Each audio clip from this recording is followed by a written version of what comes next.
곁에 두고 읽는 니체, 지은이 사이토 다카시, 편행곳 홍익출판 미디어그룹, 개정판 2020년 9월 15일. 이 책은 모두 5장으로 구성되어 있습니다. 1장, 한 발의 화살이 되어라. 2장, 이것이 삶이던가 그렇다면 다시 한번. 3장, 몸의 소리를 들어라. 4장, 꿀벌처럼 나누는 삶. 5장, 창조적인 삶은 어디서 오는가. 이 가운데 1장, 자기 삶에 박수를 쳐라. 들판의 무소처럼 혼자 살아라. 낭독하겠습니다. 프롤로그. 니체는 내 평생의 친구다. 두려움이나 소심함, 우유부단함 같이 어른이 되면 마음에 달라붙게 되는 정신의 때를 깨끗이 털어내주는 게 바로 니체의 철학이다. 살면서 꼭 곁에 두고 읽어야 하는 이유가 여기에 있다. 니체만큼 보통 사람들의 생활에 날마다 영향을 미칠 수 있는 철학을 말한 사람도 없다.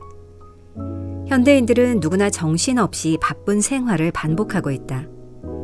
곳곳에서 높다란 장벽과 난관을 만나고 시시때때로 온갖 형태의 어려움에 봉착하면서 세월의 무게에 대책 없이 휘둘리기도 한다. 바로 그럴 때 니체를 만나기 바란다.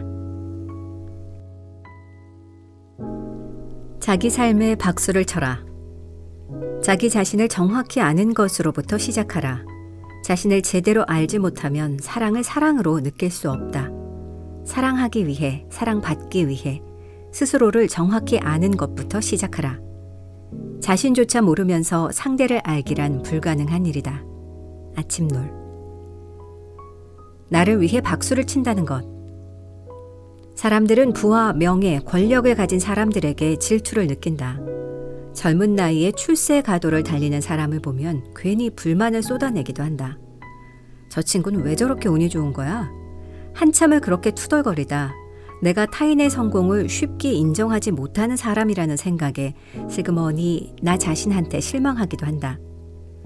물론 질투심을 긍정적인 감정으로 이끌어 성공을 위한 에너지로 활용하는 사람도 있지만 본래 질투심이란 초조함, 불평불만, 분노 같은 부정적인 감정을 촉발하는 일이 더 많은 법이다.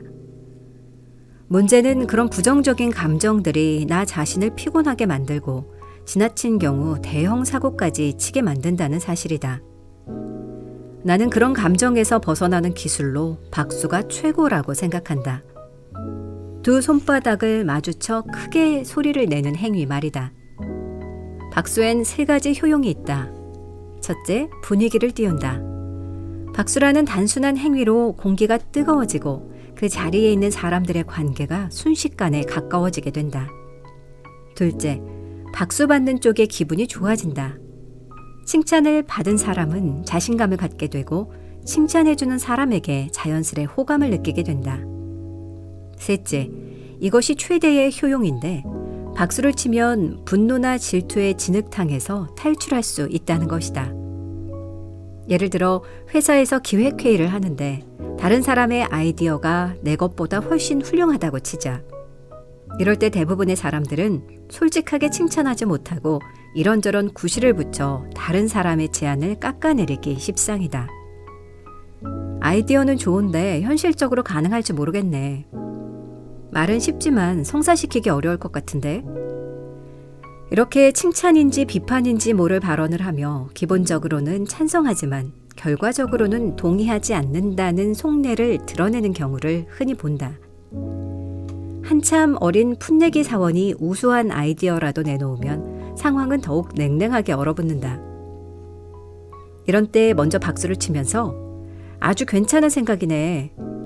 좋아, 자네 말대로 하면 잘 될 것 같아 하면서 긍정의 반응으로 시작하면 얘기가 완전히 달라진다. 당신이 그렇게 말했다면 그것은 헐뜯고 비판하고 비웃는 일반적인 인간의 모습에서 탈피했기 때문에 그만큼 초인에 가까워졌다고 할 수 있다. 나는 여러 강연들을 통해 박수의 중요성을 강조해왔고 여러 해 전에 출간한 회의혁명이라는 책에서도 이를 자세히 다룬 바 있다. 박수의 중요성을 공감하는 사람들도 실제 회의 도중이나 끝자락에 박수를 치는 일에 인색한 경우가 많은데 이는 영업회의든 전략회의든 근엄해야 한다는 선입관 때문이다. 내 생각은 다르다. 지나치게 진지하고 엄숙한 분위기는 공기를 무겁게 해 오히려 사람들의 머리를 짓누르고 결과적으로 신선한 아이디어가 떠오르는 것을 막는다. 반면 의식적으로라도 박수치는 습관을 들이면 아주 간단히 부정적인 생각의 늪으로부터 벗어날 수 있을 뿐 아니라 분위기도 활기차게 할 수 있다. 박수를 치는 행위가 우리 모두 하나라는 동료의식을 이끌어내 더 나은 결론을 도출하도록 만든다면 그것에 인색할 이유가 전혀 없다.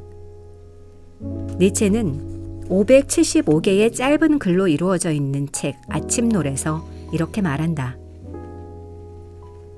누군가에게 기쁨을 주면 자기 자신까지 기쁨이 넘친다.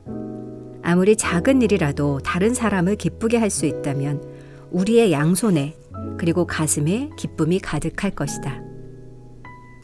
만약 산월기 속의 이징이 박수의 기술을 알고 자신이 먼저 남에게 기쁨을 주는 사람이었더라면, 아니 그렇지 않더라도 있는 그대로의 자기 삶에 박수를 칠 줄 아는 사람이었다면 산골짜기로 들어가 배고픔에 시달리는 맹수가 되는 비극은 결코 없었을 것이다.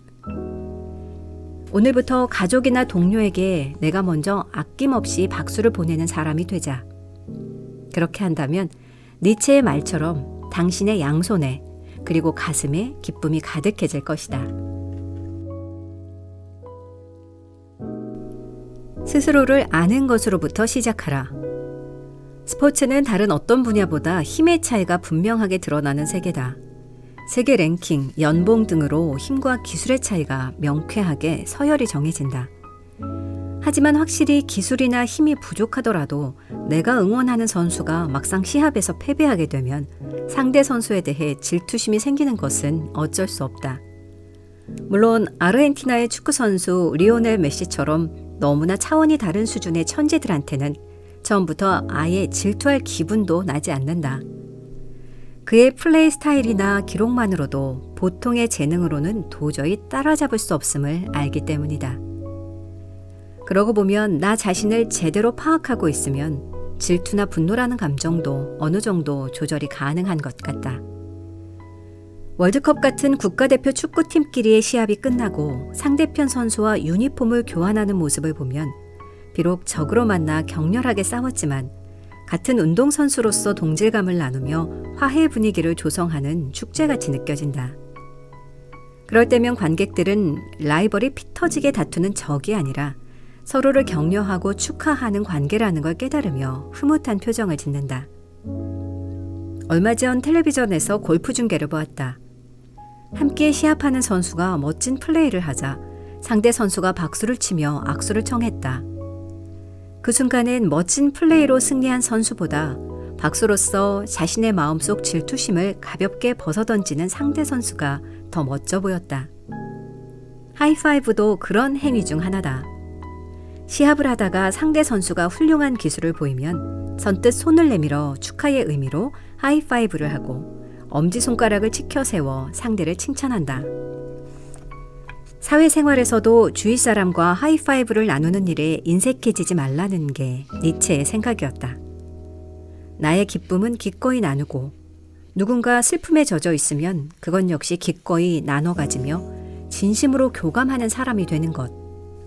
니체는 바로 여기에 진정한 삶의 기쁨이 있으며 이로부터 자기 자신을 뛰어넘는 힘이 생긴다고 말했다. 근대 스포츠는 대부분 20세기 초부터 본격적으로 발달했다. 니체는 1900년에 사망했기에 오늘날과 같은 규칙으로 정비된 스포츠다운 스포츠를 생전에 볼 수 없었을지도 모른다. 그럼에도 니체가 남긴 수많은 아포리즘 중에는 스포츠가 갖는 의미와 맥락이 통하는 것들이 많아 흥미롭다. 니체는 아침놀에서 이렇게 말한다. 자기 자신을 정확히 아는 것으로부터 시작하라. 스스로에게 거짓말을 하지 말고 항상 성실해야 한다. 자신이 어떤 사람인지, 어떤 습성을 갖고 있으며 어떤 반응을 보이는 사람인지 제대로 알아야 한다. 자신을 제대로 알지 못하면 사랑을 사랑으로 느낄 수 없다. 사랑하기 위해, 사랑받기 위해 스스로를 정확히 아는 것부터 시작하라. 자신조차 모르면서 상대를 알기란 불가능한 일이다. 스스로를 아는 사람은 언제 어디서든 자기 자신에게 박수를 보낼 줄 안다. 힘들고 외로울수록 자기 자신과 하이파이브를 하며 뜨겁게 응원하고 격려한다. 그런 사람은 잠시나마 곤란이나 역경과 마주쳐 힘든 때를 보낼 수는 있어도 멀리 본다면 인생이라는 시합에서 누구보다 많은 승리의 기쁨을 맛보게 될 것이다. 나는 니체가 당대의 젊은이들에게 그러기를 소망했듯이 이 책을 읽는 독자들이 바로 그런 사람이 되기를 진심으로 바란다.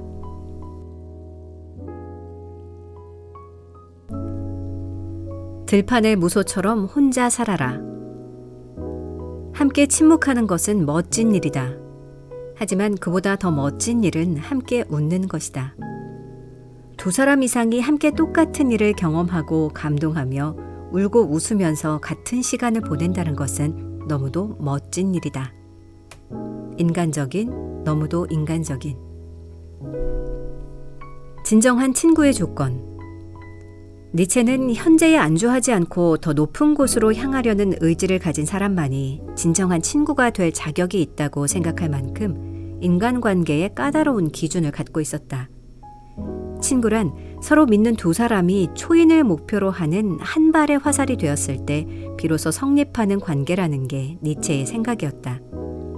간단히 말하면 나의 향상심을 높여주지 못하는 인간과는 사귈 필요가 없다는 얘기다.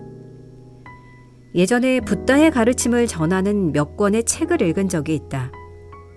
그중 스리랑카 출신의 승려 월폴라 라훌라의 책 붓다의 가르침과 팔정도가 감명 깊었는데 거기에 이런 글이 있다.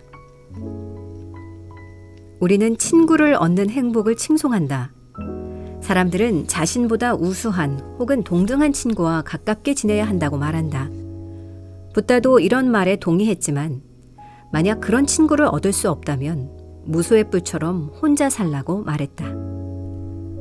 무소의 뿔은 최초로 성립된 불경인 수타니파타에 나오는 말로 무소는 코뿔소를 뜻한다. 코뿔소는 원래 무리를 짓지 않고 홀로 살아가는 습성이 있다. 고대의 수도승들도 걸식을 하며 홀로 수행하여 깨달음의 경지에 도달했다. 이처럼 깨달음의 길은 혼자서 가는 길이기에 무소의 뿔이 한 곳을 향하듯 혼자 살라는 충고다. 같은 길을 나보다 우수하거나 최소한 동등한 사람과 함께 가는 것은 좋지만 그렇지 않다면 차라리 혼자 가라는 붓다의 가르침은 우리가 알고 있는 너그럽고 선한 이미지의 붓다와는 다르기에 사뭇 놀랍다. 평생을 세상 사물에 대한 관용을 주장했던 붓다라면 어떻게든 무사람들과 더불어 함께 가라고 할 것 같은데 말이다. 놀라운 일은 붓다의 말에서 니체를 느낄 수 있다는 점이다. 무소의 뿔처럼 혼자 살라는 말은 독립된 인간이 되라는 뜻인데 이는 스스로 판단하고 자신의 행동에 끝까지 책임지는 인간이 되라고 했던 니체의 말과 동어 반복처럼 들린다. 19세기 후반을 지독하리만치 공격적인 발언으로 일관했던 니체가 온화하고 관용적인 이미지의 붓다와 의미가 통하니 무척이나 흥미롭다. 니체에게 있어 우정이란 독립적으로 살아갈 만한 능력을 가진 사람들만이 나눠 가질 수 있는 감정이었다. 그만큼 인간관계에 까다로운 니체였기에 평생 변변한 친구조차 없이 말 그대로 무수의 뿔처럼 혼자 살았던 것이다. 니체는 친구가 많지 않았다. 니체는 우정을 나눌 친구를 만나는 일에 무척이나 까다로운 전제 조건이 있었기 때문에 그와 얼마쯤 사귀다가 질려버리고 떠나는 사람이 많았다. 이탈리아 로마에서 친구의 소개로 만난 작가 루살로메는 니체를 진심으로 이해하고 철학적 담론을 격의 없이 나눌 수 있는 몇 안 되는 친구였지만 니체가 그녀를 사랑의 감정으로 대하기 시작하자 상황이 돌변했다. 루살로메가 니체의 사랑을 거절하며 홀연히 떠나는 바람에 니체는 커다란 상처를 받았다. 니체에게 그나마 중요한 친구가 있었는데 그는 그리스 종교사학자로 나중에 독일 고전문헌학의 대가가 되는 에르빈 로데이다. 그는 니체의 거의 유일하다고 말할 수 있는 벗이었다. 두 사람은 많은 점에서 생각의 방향이 갈렸지만 흉금을 터놓고 대화를 이어갈수록 점점 의기투합하게 되었고, 그리하여 1867년 무렵부터는 막역한 친구 관계로 발전했다. 1872년 바그너에게 헌정하기 위해 발표한 비극의 탄생이 학계로부터 전혀 인정받지 못했을 때 거의 유일하게 니체를 옹호해준 사람이 로데였다. 니체는 나중에 로데에게 이런 편지를 썼다. 자네가 삶을 대하는 진정한 태도는 나와 같으며 사물이나 인간에 대한 가치평가 역시 나와 같은 법칙을 따르고 있네. 결국 자네의 품격이 내게 용기와 희망을 주고 나아가 나를 단련시키는 힘을 갖게 하네. 니체가 바젤대학교 교수로 처음 임명되었을 때 그는 많은 이들의 우정어린 호의에 둘러싸여 있었고 그 중심에는 로데가 있었다. 돌이켜보면 바로 이 시기가 니체 인생을 통틀어 가장 행복했던 때라고 할 수 있다. 그 무렵 로데에게 보낸 편지에서 진심 어린 우정을 간절히 원하는 그의 심정을 엿볼 수 있다. 진실한 우정 같은 건 아예 존재하지 않는다고 말하는 사람도 있기는 하네. 실제로 진실한 우정은 자기 인생 행로가 황야를 지나는 길이라고 생각하는 피곤한 유랑자같이 매우 적은 수의 사람들에게 주어지는 아주 엄선된 대접이지. 그러나 곧 그렇게 절친하던 로데와의 사이에도 서서히 어두운 그림자가 드리워졌다. 니체는 로데가 자기처럼 미래를 향한 향상심을 가진 몇 안 되는 사람이라고 생각했지만 로데는 자신이 니체만큼 창조성이 없다는 사실에 점점 열등감을 느끼며 주눅 들어갔다. 로데 역시 독일 고전문헌학계에 촉망받는 젊은 학자였지만 니체가 가진 천재 특유의 특별함에 비하면 그저 평범한 존재에 불과했던 것이다. 더구나 니체가 갖고 있는 우정에 대한 강팍한 관념이 로데를 피곤하게 했다. 진정한 우정은 두 사람 사이의 생각의 범위나 방향의 저울추가 엇비슷해야 한다. 그런 면에서 로데는 니체의 친구라는 역할에 자신이 없었다. 그리하여 두 사람 사이는 점점 멀어졌고 니체의 말년 인생에서 로데의 이름은 찾아보기 힘들어졌다. 인생의 중대한 시점에서 서로 응원해 줄 수 있는 친구가 있다는 것이 얼마나 소중한 일인지를 누구보다 잘 아는 니체였다. 그렇기에 누구보다 고귀한 친구를 원하면서도 끝내 누구와도 우정다운 우정을 나눌 수 없었다. 니체가 유독 친구를 주제로 하는 잠언을 많이 남긴 것은 그에게 진정한 친구가 없었기 때문인지도 모른다. 현대인을 올가매고 있는 연결 증후군. 친구에 대한 이미지는 사람마다 다르겠지만 늘 함께하면서 힘들 때 위로를 나누며 서로를 돌보는 관계가 가장 좋은 친구라고 생각하는 사람이 많을 것이다. 그러나 이런 관계는 지나치면 부족한 것만 못하다. 만약 동정이나 연민을 주고받는 관계가 되어버리면 그때부터 친구 사이엔 금이 가게 된다. 니체는 아무리 친한 사이라도 함부로 마음을 열거나 동정을 나누기보다는 때에 따라서는 친구를 위해 마음을 굳게 먹고 엄격하게 대해야 한다고 말했다.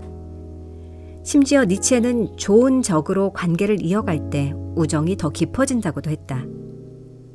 현대는 우정보다 관계가 더 요구되는 시대다. 그래서일까?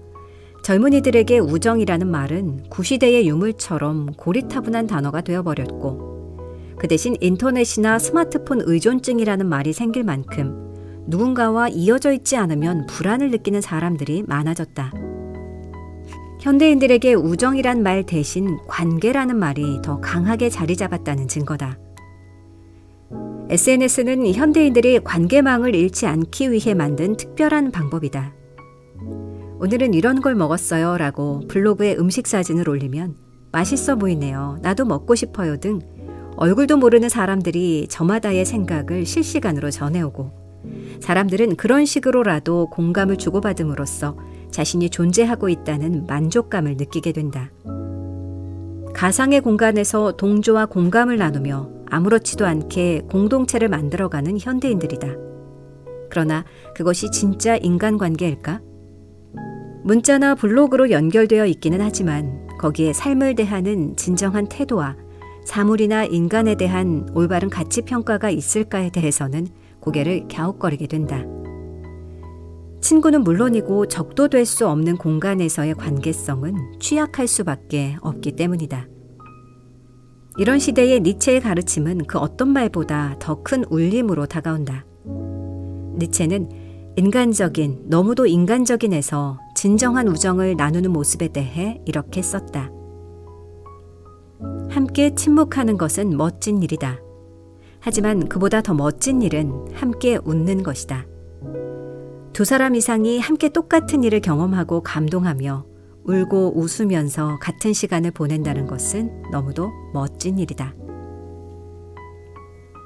당신은 함께 침묵하고 함께 웃을 수 있는 친구가 있는가? 그런 친구를 얻을 수 없다면 무소의 뿔처럼 혼자 살아갈 수 있겠는가? 니체가 권하듯이 당신이 먼저 누군가의 진정한 친구가 되어 그의 삶을 함께 밝히는 동반자로 걸어갈 수 있겠는가? 니체의 충고를 읽으며 진정한 친구의 의미에 대해 성찰해 보기 바란다.